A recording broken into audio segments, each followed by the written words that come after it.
peuple d'Afrique, peuple du Sahel, je vous avais dit que Choguel Maïga a reçu l'ONU qui est actuellement au Mali. L'acte 1, je l'ai déjà passé, acte 2, écoutez ce qu'il va dire. C'est très important pour notre éclairage. C'est très important pour notre vision, notre approche. C'est très important pour le combat de l'AES pour l'Afrique tout entière. On écoute ensemble. La langue de chez nous qui dit le mensonge qui parle aura raison de la vérité qui se tait. Le mensonge qui parle aura raison de la vérité qui se tait. Quand la vérité n'est pas connue, c'est le mensonge qu'on inculque dans la tête des gens qui deviennent la vérité. Dans le monde, il y a beaucoup de mensonges. Et les jeunes générations d'intellectuels prennent ces mensonges pour de la réalité. L'exemple le plus frappant, pour revenir au cas du Mali, c'est la lutte contre le terrorisme. Moi, j'ai fait plusieurs livres sur la lutte contre le terrorisme. Premier livre, sur les rébellions au nord du Mali.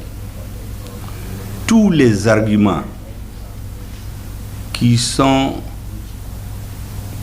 exposés au niveau international, c'est du mensonge pour une bonne partie.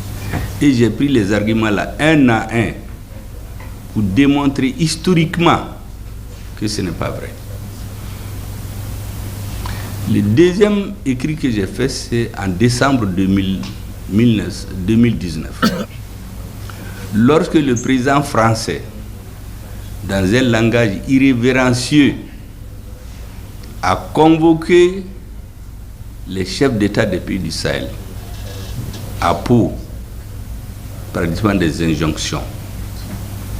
On ne peut pas être plus irrévérencieux à l'endroit de quelqu'un. Je n'ai pas dormi. J'ai fait 2 nuits, j'ai écrit un article que j'ai appelé La faillite de l'État malien. Les raisons, les acteurs et quelles sont les solutions. Lorsque j'ai écrit cet article-là, il est publié dans la presse. Mais après, je me suis dit qu'un article de presse, on le lit, mais il faut le mettre dans un petit livret de poche. Parce que là-dedans, j'ai démontré avec preuve que tout ce qu'il y a au Mali est voulu par certains. Ce qu'on nous met dans la tête, c'est du mensonge. Et comme la vérité ne parle pas, donc le mensonge devient la vérité. J'ai pris là-dedans toutes les déclarations officielles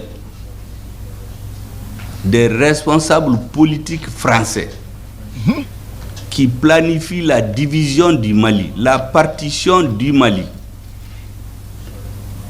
Maintenant, pour réaliser ça, on est venu avec des arguments, manque de développement, manque de ceci, manque de ça. C'est archi fou. Ce document existe, c'est un petit livret de poche. Celui qui le lit, tu comprends ce qui se passe au Sahel. Comment est-ce qu'un espace où il n'y a pas de pétrole, il n'y a pas d'usine, vous vous retrouvez avec des millions de motos, avec des millions de litres de gasoil, avec des millions d'armes, en train de tuer les populations. Il n'y a pas de port pour amener les armes. Il n'y a pas de puits de pétrole. D'où ça vient? C'est des gens qui donnent, mais c'est de façon invisible, mensongère. Donc on ne voit pas la vérité. Vous savez, avant d'aller plus loin, le Mali a cette spécificité. C'est une grande et vieille nation. Tous les pays d'Afrique occidentale que vous voyez, historiquement, c'est le démembrement d'États qui avaient existé dans le passé. Mais tous ces États, leur épicentre, c'est l'actuel territoire malien. Le Mali, la Mauritanie, le Sénégal, la Guinée, la Côte d'Ivoire, le Burkina, la Guinée, le Niger. J'ai été au Niger en visite le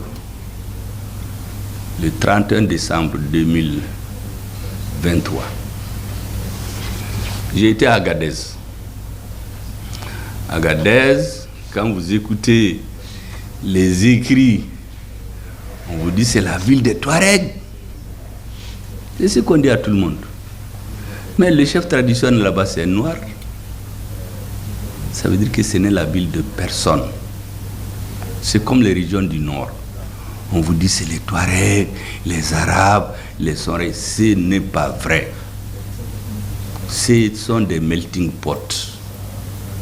Ça appartient à tous les citoyens du Mali. C'est une fabrication d'en faire des villes des Touaregs ou des Sonrais. Historiquement, c'est faux. Historiquement, Kidal, c'est une ville Songoï. Ce n'est pas une ville Touareg. Historiquement. Je l'ai démontré dans mon livre. Gao, Tombouctou, ce sont des melting pots. Ce ne sont les villes de personne. Mais on a mis dans nos têtes la ville des hommes bleus, la ville Touareg, les villes Sonrai, les villes Peul. Ce n'est pas vrai.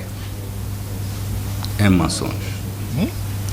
Vous voyez l'histoire des Peul, les mouvements armés, les groupes d'autodéfense. Il y a même des chefs d'État qui tombent dans ce piège, qui tombent dans le piège de la propagande, qu'il y a un génocide contre les Peul, mais ce n'est pas vrai. Sauf que les Peul, c'est une nation guerrière, c'est des gens très fiers. Eux, ils s'étendent du Cameroun au Sénégal. Quand tu touches à un cheveu d'un Peul au Niger, tu touches un Peul au Mali, au Nigeria, au Cameroun. Donc quand vous mettez le feu dans une affaire de Peul, vous mettez le feu dans toute la sous-région. Mais quand on manipule les esprits des jeunes Peuls qui ne comprennent pas, qui rentrent dans ça, dès que quelque chose se passe contre eux, on dit que c'est contre les Peuls. Alors que ce n'est pas vrai. Moi, j'ai entendu un chef d'État africain dire que dans un pays, il y a les génocides contre les Peuls. Parce que lui, les Peuls, il est tombé dans le piège d'un gros mensonge. À Agadez, il y a une mosquée qui a été construite en 1500. Vous savez qui l'a construite? C'est Malien. Aujourd'hui, on dit Mali. Mais c'est Askia Mohamed. En ce moment, c'était le minaret le plus haut dans le monde.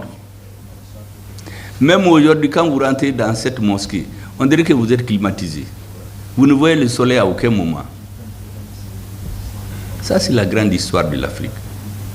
Donc là-bas, un Malien qui va là-bas, tu sais que le Niger et le Mali, là, c'est les mêmes peuples en réalité. Le Sénégal, c'est la même chose. Le Burkina, c'est la même chose. Vous savez, en France, actuellement, il y a des gens qui ne connaissent pas l'histoire. Karl Marx a dit que quand vous ne connaissez pas l'histoire, vous êtes appelé à la répéter. Quand vous voulez être un dirigeant politique, il faut connaître l'histoire. Minimum. En plus d'aimer son pays. En France, les dirigeants actuels ne connaissent pas l'histoire. Ceux qui connaissent l'histoire, ils sont tous partis il y a quelques années. En son temps, vous savez ce qu'ils disaient? Les Pompidou et ceux qui étaient avant eux, rien de grand et de durable ne peut se faire en Afrique, surtout en Afrique de l'Ouest, contre le Mali. Si le Mali est contre. Ils savaient ce qu'ils faisaient. Et ils savaient la valeur de la dignité pour les Maliens. La dignité et le respect de l'homme. En 1974, il y a un chef d'État malien qui devait aller en visite officielle à Paris. On a dit qu'il faut rentrer en veste-cravate. Sinon, vous ne rentrez pas à l'Élysée. Mais il a annulé la visite d'État. C'est finalement le président sénégalais, paix à son âme Senghor, qui a dit à Pompidou, il faut faire attention. Les Soudanais sont très fiers. Laissez-le rentrer à l'Élysée avec son grand boubou. Sinon, la visite n'aura pas lieu. Et Moussa Traoré est rentré avec son grand boubou, il l'appelle la robe. En Angleterre, à l'indépendance, quand la reine devait recevoir les lettres de créance des ambassadeurs, tout le monde s'est mis en nœud papillon. L'ambassadeur du Mali allait en tenue traditionnelle malienne. Le protocole l'a renvoyé. Il est retourné dans son hôtel. Quand la reine est venue, elle dit qu'elle ne voit pas l'ambassadeur du Mali. On lui a dit qu'il est retourné dans son hôtel. Elle dit pourquoi? Qu'il n'était pas correctement habillé. Mais elle a rabroué le protocole. Elle a dit à l'ambassadeur d'aller le rappeler. Il est venu dans ses tenues. La reine, pour calmer les jeux, lui a demandé qu'est-ce qu'ils veulent pour effacer cet affront-là. Il a dit qu'on vient de créer une compagnie nationale, nous avons besoin d'avions. Les premiers avions de Air Mali, c'est des Caravelle, c'est des avions anglais. Ça, c'est des gens qui connaissent l'histoire. Mais quand vous avez des présidents et des dirigeants avec la culture Wikipédia, là, c'est-à-dire ceux qui voient sur Internet, ils sortent dans les médias, ils menacent, on vous envoie des armées, ça ne peut pas marcher au Mali. Et les présidents français qui comprennent ça, ils sont plus de ce monde. Au Mali, il y a des choses qu'on n'accepte jamais. Quand j'ai lu mon fameux discours aux Nations Unies, le 25 septembre 2001, j'ai passé par Paris pour saluer les Maliens. J'ai reçu là-bas l'adjoint du ministre des Affaires étrangères. Il a dit tout ce qu'il a à dire. Je lui ai dit, vous savez, je vais vous expliquer, les dirigeants français. Il ne faut pas vous tromper d'époque. Le colonialisme est terminé.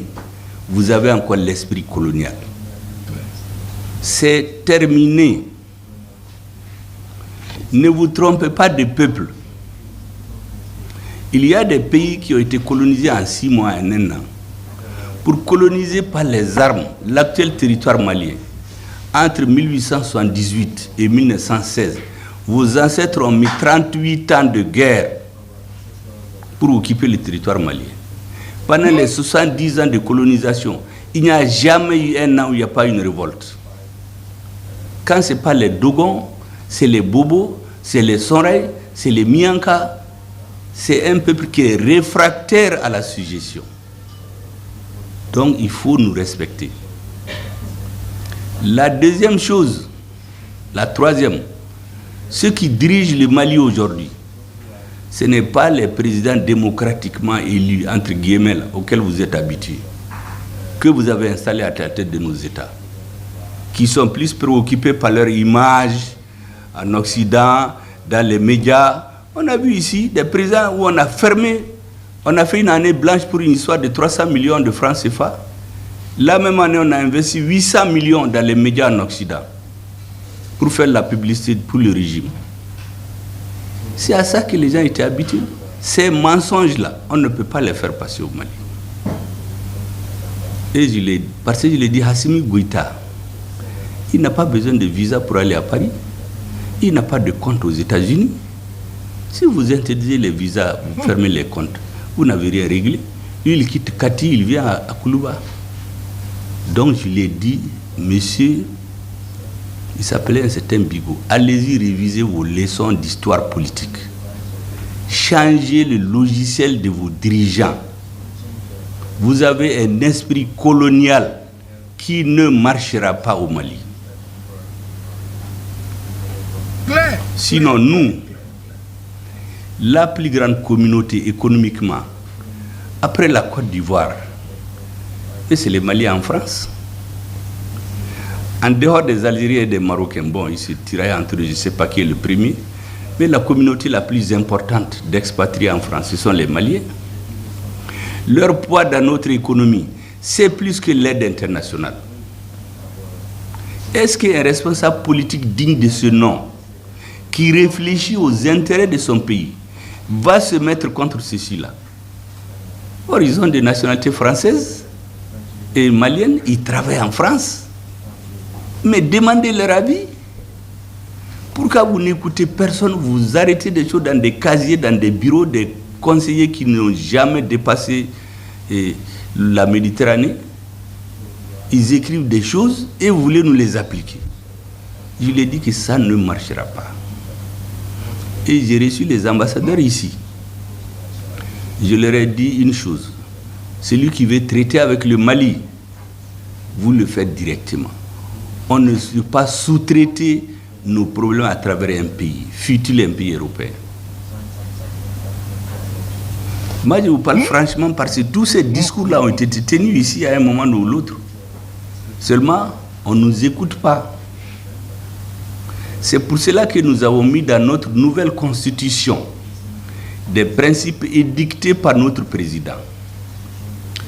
Tout pays qui veut coopérer avec le Mali doit respecter 3 principes. L'article 32 de la constitution du Mali. Il faut respecter la souveraineté du Mali. Le Mali est un État souverain. Il faut laisser au Mali la liberté de choisir ses partenaires, y compris ses partenaires stratégiques. Troisièmement, pour toute action politique, diplomatique, quelconque, économique, il faut se poser la question, est-ce que les intérêts du Mali sont préservés? C'est les 3 principes. Constitutionnalisés aujourd'hui. Avant, on en parlait comme ça, mais maintenant, c'est dans notre constitution. Souveraineté, libre choix des partenaires stratégiques, défense obstinée des intérêts du Mali. Celui qui suit ça, il n'y a pas de problème. Mais lorsqu'on vient nous mettre un sac sur la tête, on nous met des lunettes en bois pour nous montrer des images qui ne correspondent pas à l'évolution historique du monde, on ne peut pas l'accepter. Vous savez ici, quand l'opération Serval a intervenu en 2013, la lettre que les Français ont fait écrire à notre président, parce qu'on a cherché dans les archives du Mali, on n'a pas eu une lettre écrite par le président. Il a fallu qu'on aille sur le site internet des institutions françaises pour trouver. Dans cette lettre, c'est écrit quoi? Le Mali demande à la France une aide en appui aérien et en renseignement. Il n'était pas prévu des militaires français au sol du Mali. C'est ça qui a été écrit en 2013. Mais quand les forces françaises ont intervenu, Gao, Tombouctou, ok, arrivé à Kidal, c'est la France qui a dit au Mali, vous ne rentrez pas à Kidal. Or, c'est notre territoire. En ce moment, vous savez ce qu'ils ont appliqué? Une convention qui date du 17 septembre 1907. On l'appelle la convention de Bourem, au moment de la colonisation. C'est écrit, l'Adra des Ifogas appartient aux Ifogas et à ceux qu'il plaira à la France d'y installer. L'Adra des Ifogas appartient aux Ifogas et à ceux qu'il plaira aux Français d'y installer. Donc, arrivé à la porte de Kidal, l'armée, le gouvernement français a interdit à l'armée malienne de prendre toute la ville. On a donné la ville à qui? Ansardine, c'est une organisation que les Américains ont traitée d'organisation terroriste. On a pris les 2 adjoints de cette organisation. On les a mutés en une organisation qui s'appelle le MIA, Mouvement Islamique de l'Azawad. Et comme le mot islamique ne porte pas bien, on a dit Haut Conseil Islamique de l'Azawad, dirigé par qui on sait. Un adjoint de Ansardine. Ceux qui ont déclenché la rébellion, ou disons qu'on a poussé à déclencher, parce que la rébellion a été déclenchée de l'extérieur. Le MNLA, le mouvement libération de national de libération de l'Azawad. Mais ils ont été chassés du Mali par les Maliens et les mouvements islamistes. Ils étaient réfugiés à Ouagadougou et en Mauritanie. On les a ramenés dans les fourgons de Serval, l'opération Serval. MNLA et HCA associés, on a créé la SEMA. Et on nous a engagés dans des discussions bidons pour avoir un accord dont la signature a eu ici le 15 mai 2015. Vous savez, à la signature de l'accord, le représentant adjoint des Nations Unies, Hervé Latsou, c'est un Français. Vous savez ce qu'il nous a dit? Les gens qui ne comprennent pas l'histoire ne voient pas ce jour-là. La branche la plus forte de la SEMA a refusé d'apposer sa signature. Elle dit qu'elle va signer après. Et Hervé Larsous menace le gouvernement malien. Il a dit, je vous mets en garde. Il ne faut pas que ceux qui n'ont pas signé, que cela soit une raison pour les attaquer après.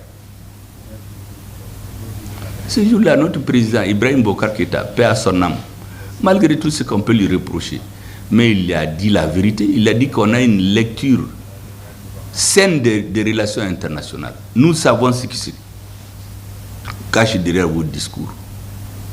C'est le 20 juin, que la SEMA a été signée. Un ajout, un addendum qu'on appelle relevé des conclusions, qui a la même valeur que l'accord.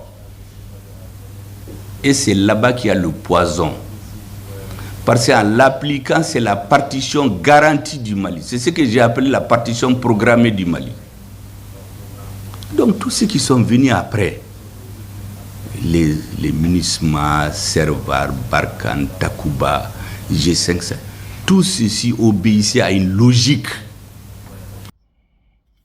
Vous avez entendu, vous avez écouté le Premier ministre Choguel Kokala Maïga. C'est la transparence, c'est la clarté, c'est la lucidité. Je l'ai toujours dit, un peuple sans histoire est un monde sans âme. Quand on ne connaît pas une histoire, même sa propre histoire, on est condamné à la répéter. Les faits comme ça, il faut des personnalités, des ressources, des sages, afin de pouvoir redistribuer, distiller les faits qui sont passés. Parce que c'est important pour la postérité. Le tribunal de l'histoire doit savoir ce qui s'est passé dans notre continent africain. Oui, nos ancêtres ont laissé beaucoup. Nos aînés sont en train de laisser beaucoup. On doit s'imprégner, s'approprier ces faits et ventiler à tous ceux qui n'ont pas connaissance. Partagez cette vidéo. Merci au Premier ministre Kokala Maïga. Une fois de plus, la bibliothèque. Je vous remercie.